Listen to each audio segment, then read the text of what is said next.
కాంగ్రెస్ ప్రభుత్వం కావాలనే కళ్యాణలక్ష్మి, షాదీ ముబారక్ పథకాలను రద్దు చేయడానికి పూనుకుందని బీఆర్ఎస్ నాయకులు అన్నారు. ఈ పథకాలపై కోర్టులో కేసు నడుస్తున్నప్పటికీ ప్రభుత్వం తరపున సరైన వాదనలు వినిపించకుండా కావాలనే కోర్టు నుండి వ్యతిరేక తీర్పు వచ్చేలా రేవంత్ రెడ్డి కుట్రలు చేస్తున్నారని ఆరోపించారు.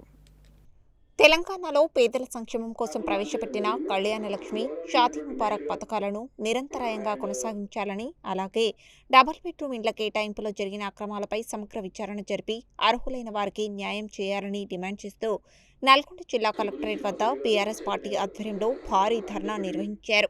మాజీ శాసనసభ్యులు కంచర్ల భూపాల్రెడ్డి, నోముల భగత్ కుమార్ సంయుక్త ఆధ్వర్యంలో జరిగిన ఈ నిరసన ప్రదర్శనలో బీఆర్ఎస్ రాష్ట్ర కార్యదర్శి ఆర్ఎస్ ప్రవీణ్ కుమార్ ముఖ్య అతిథిగా పాల్గొన్నారు.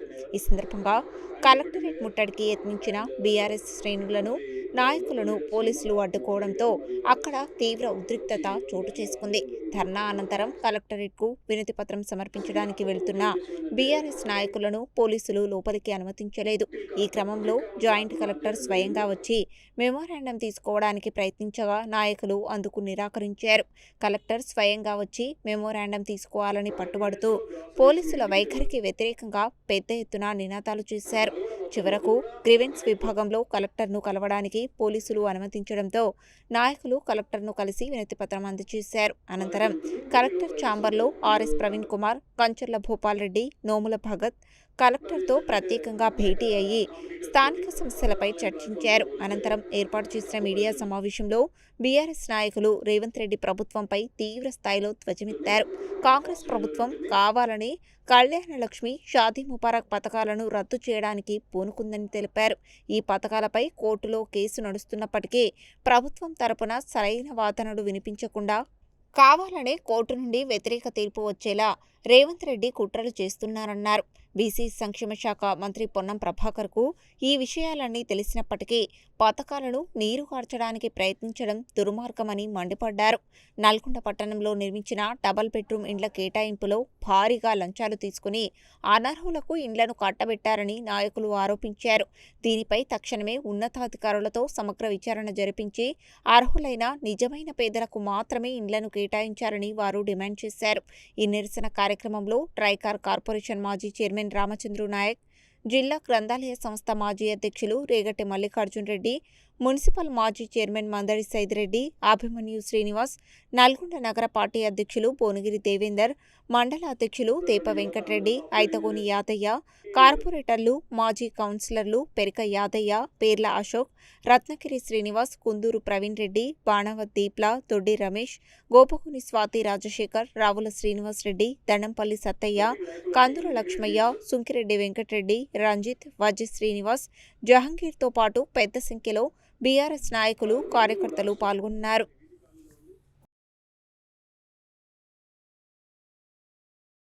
కళ్యాణలక్ష్మి, షాదీ ముబారకే కాదు, దాంతోపాటు రైతు బీమా, దాంతోపాటు పెట్టుబడి సాయం, దాంతోపాటు కేసీఆర్ కిట్టు, దాంతోపాటు పేద వర్గాలకు ఇండ్లు, మరి దాంతోపాటు సంక్షేమ పథకాలు పేద వర్గాలకు ఎందుకు ఇవ్వాలని కూడా కాంగ్రెస్ వారి చేత మరి పిటిషన్ వేయించినటువంటి దుర్మార్గమైనటువంటి కాంగ్రెస్ పాలకులు మరి వీటి మీదనే మరొక ధర్నా కార్యక్రమాన్ని ఇవాళ కలెక్టర్ ఆఫీస్ ముట్టడి చేయాలనే ఆలోచనతో ఈరోజు చేయడం జరిగింది.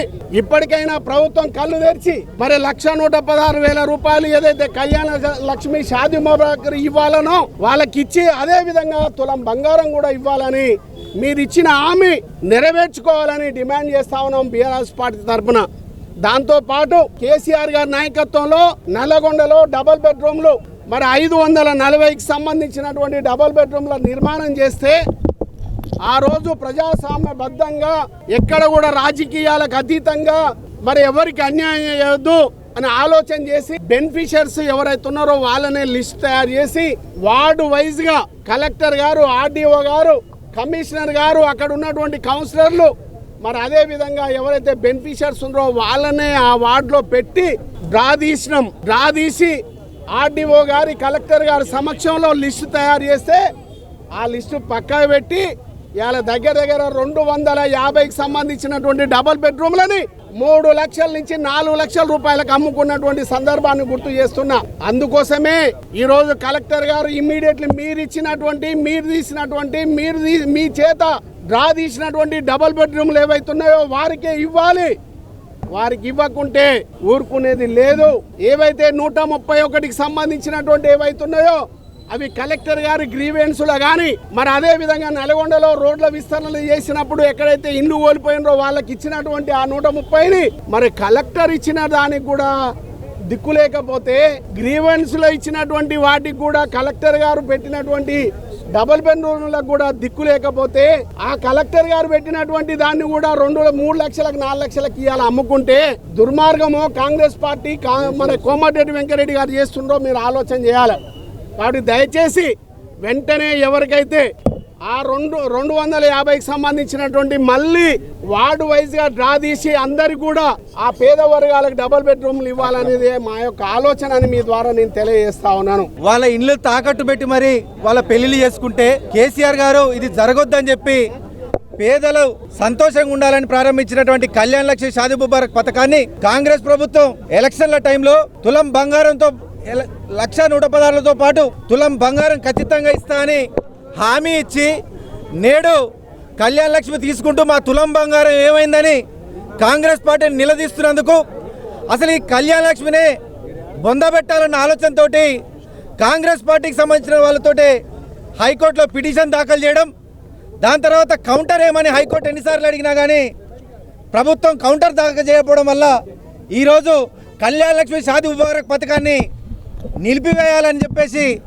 హైకోర్టు ఏదైతే ఆర్డర్ ఇచ్చిందో, ఒకవైపు మాకు న్యాయస్థానం మీద నమ్మకం ఉంది, కానీ ప్రభుత్వం కావాలని కుట్రపూరితంగా కౌంటర్ దాఖలు చేయకుండా ఈరోజు పేదల పక్షాన నిలబడకుండా ఈ సంక్షేమ పథకాలన్నింటినీ కూడా బంద్ చేయాలని చూడడాన్ని మా బీఆర్ఎస్ పార్టీ పక్షాన మేము తీవ్రంగా ఖండిస్తున్నాం. ఇదొక్కటే కాదు, దీనితో కలిపి మిగతా అన్ని సంక్షేమ పథకాలకు కూడా మంగళం పాడేందుకే ఈరోజు ఈ కాంగ్రెస్ ప్రభుత్వం చూస్తుందని మేమందరం బీఆర్ఎస్ పార్టీ పక్షాన ఖచ్చితంగా కేసీఆర్ గారి హయాంలో ఏ సంక్షేమ పథకాలు అయితే వచ్చినాయో అవన్నీ కొనసాగించి తీరాల్సిందే. వాటితో పాటు కాంగ్రెస్ ప్రభుత్వం ఏదైతే హామీ ఇచ్చిందో రాకముందు ఎలక్షన్లు ఏవైతే 6 గ్యారంటీల పేర్లతోటి 420 హామీలతోటి ఏదైతే హామీ ఇచ్చిందో అవన్నీ ఖచ్చితంగా నెరవేర్చాల్సిందే. అవన్నీ నెరవేర్చేదాకా మా బీఆర్ఎస్ పార్టీ పక్షాన పేద ప్రజల పక్షాన పోరాడుతూనే ఉంటాం. దానికి అనుగుణంగానే ఈరోజు నల్గొండ కలెక్టర్ కార్యాలయం ఎదురుగా ధర్నా చేపట్టడం జరిగింది. ఖచ్చితంగా ఇది కొనసాగించాల్సిందే, లేకపోతే తర్వాత ఇంకా పెద్ద ఎత్తున ఈ కార్యక్రమాన్ని ముందు తీసుకెళ్తామని హెచ్చరిస్తూ బీఆర్ఎస్ పార్టీ పక్షాన తెలియజేస్తున్నాం. మీరు సీరియస్గా ఉన్నది కేసీఆర్ గారి ఆనవాళ్ళను రద్దు చేయడానికి సీరియస్గా ఉన్నారు. నేను కుల్లా అడుగుతున్నా, మీకు అమ్మాయిలు మళ్ళీ బాల్య వివాహాలు చేసుకోవాలని ఉందా లేదా చెప్పండి. మీకు పక్కా అమ్మాయిలు మళ్ళీ చిన్నగా ఉన్నప్పుడే పెళ్ళిళ్ళు చేసుకోవాలని ఉంది. మీ కాంగ్రెస్ ప్రభుత్వం 55 సంవత్సరాలు ఈ దేశాన్ని పరిపాలించినప్పుడు జరిగినన్ని బాల్య వివాహాలు అన్నీ ఇన్ని కాదు, కోట్లాది మంది అమ్మాయిలు వాళ్ళ బాల్యాన్ని కోల్పోయారు మీ వల్ల. మీరు చేసిన అన్యాయాన్ని దృష్టిలో పెట్టుకొని ఆ అమ్మాయిల కష్టాలు కన్నీళ్ళు కడగండ్లు తీర్చడం కోసం ఒక తండ్రిగా, ఒక మామగా, ఒక పెద్దన్నగా కేసీఆర్ గారు మరి కళ్యాణ లక్ష్మి షాదీ ముబారక్ అనే ప్రోగ్రాంను, ఒక పథకాన్ని, దేశంలోనే ప్రతిష్టాత్మకమైన పథకాన్ని తీసుకొచ్చారు. అలా కేసీఆర్ గారు 13 లక్షల మంది మహిళల జీవితాలను కాపాడితే, 13 లక్షల మంది కుటుంబాల్లో వెలుగు నింపితే, ఈరోజు రేవంత్ రెడ్డి మరియు పొన్నం ప్రభాకర్ మిగతా అందరూ కాంగ్రెస్ నాయకులు కలిసి ఈ ప్రోగ్రాంను రద్దు చేసిండ్రు. నేను ఒకటే ప్రశ్న అడుగుతున్న పొన్నం ప్రభాకర్, మీకు రేవంత్ రెడ్డికి ఈ ప్రజా ప్రయోజనాల వాద్యం పడ్డదని తెలియదా? ఈ అధికారులందరినీ కూడా పిలిపించి మీరు ఏమయ్యా పిటిషన్ పడ్డది, మాకు అధికారం లేదని ఆయన అడ్వకేట్ అడుగుతూ ఉన్నాడు, మనకి ఏమేమి అధికారాలు ఉన్నాయి? కేసీఆర్ గారు 10 సంవత్సరాలు ముఖ్యమంత్రిగా ఉన్నప్పుడు పడని పిఐఎల్ ఇప్పుడు ఎట్లా పడ్డదని ముందు పరిశోధన చేయాలి కదా ప్రభాకర్ గారు. మీరు చేయలే. మీరు అధికారులను పారావైజ్ రిమార్క్స్ తీసుకురమ్మని అడగలే. పారావైజ్ రిమార్క్స్ తీసుకొచ్చి మనం మళ్ళీ కౌంటర్ వేయాలి కదా హైకోర్టులో అని అడగలే. అదేవిధంగా లా డిపార్ట్మెంట్కి దీన్ని పంపించాలి.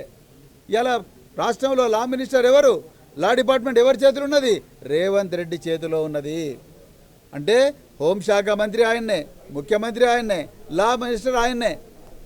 మీరు రేవంత్ రెడ్డి కలిసిన ఈ గూడు పుటాని వల్లనే ఈరోజు హైకోర్టులో గౌరవ న్యాయమూర్తి గారు 4 సార్లు అవకాశాలు ఇచ్చినా కూడా మీరు కౌంటర్ దాఖలు చేయలేదు. ఈ కళ్యాణ లక్ష్మి 13 లక్షల మంది మహిళలకు న్యాయం చేసే కళ్యాణ లక్ష్మి ఏదైతే ప్రోగ్రాం ఉన్నదో దాంట్లో ప్రభుత్వం తరపున కౌంటర్ ఎందుకు దాఖలు చేయలేదు? ఎందుకంటే నీకు తెలుసు, రేవంత్ రెడ్డికి తెలుసు ఈ ప్రోగ్రామ్ని ఎట్లయినా బంద్ చేయాలి. ఎందుకంటే దీనివల్ల కేసీఆర్ గారికి మంచి పేరు వచ్చింది. అదేవిధంగా మళ్ళీ ఇది మనం ఇచ్చినామంటే మళ్ళీ ఇది పోయి మా మహిళల దగ్గర పోవాలంటే మళ్ళీ మా తులం బంగారం ఎక్కడుందని అడుగుతారు. మనం 2023లో తులం బంగారం ఇస్తామన్నాం కదా, ఈ తులం బంగారం ఎక్కడ అమ్మాయిలు అడుగుతారు. కాబట్టి గత 9 నెలల నుంచి ఈ ప్రోగ్రామ్ను బంద్ చేసిండ్రు. ఇలా మీరు మమ్మల్ని మీ ప్రశ్నలు అడిగితే మీరు మమ్మల్ని తాడు బొంగరం లేదంటున్నారు. మీకు నిజంగా తాడు బొంగరం ఉంటే ఇప్పుడు అర్జెంటుగా హైకోర్టులో వెకేట్ పిటిషన్ వేయండి. అదేవిధంగా మీకు నిజంగా తాడు బొంగరం ఉంటే దీనికి బాధ్యులైన అధికారులను వెంటనే సస్పెండ్ చేయరు. అదేవిధంగా మీకు నిజంగా తాడు బొంగరం ఉంటే లా సెక్రటరీ ఎందుకు ఈ ఫైల్ తీసుకుని, అదేవిధంగా మీకు నిజంగా తాడు బొంగరం ఉంటే ఈ ప్రభుత్వం నుంచి రాజీనామా చేయండి. రాజీనామా చేసి మీరు పోరాటం చేయండి.